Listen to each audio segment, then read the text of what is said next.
Sagbot na gid kay ang atong gitanom nga mga utan murag gyud og kuan na kaayo, luoy kaayo tan-awon ba. Pero nakahuna-una ko ani mga kalula nga magbasok og taliwalas ka init sa adlaw tungod sa akong kaluoy sa among gulayan nga gamay.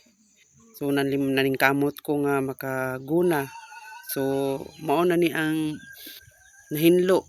Tsada na kay siya tan-awon murag makaginhawa na gid ani ang tanom.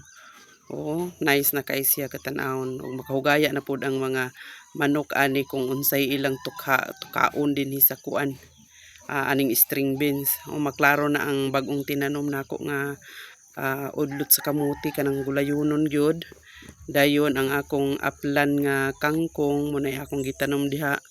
So medyo murag naihid siya tungod sa sagbot pero mudaghan ra na kay mo na akong i-transplant.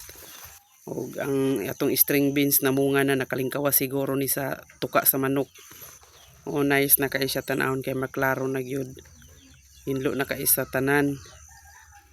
O ang atong kuan sibuyas dala pod cultivate ang akong gihimo. So bye bye.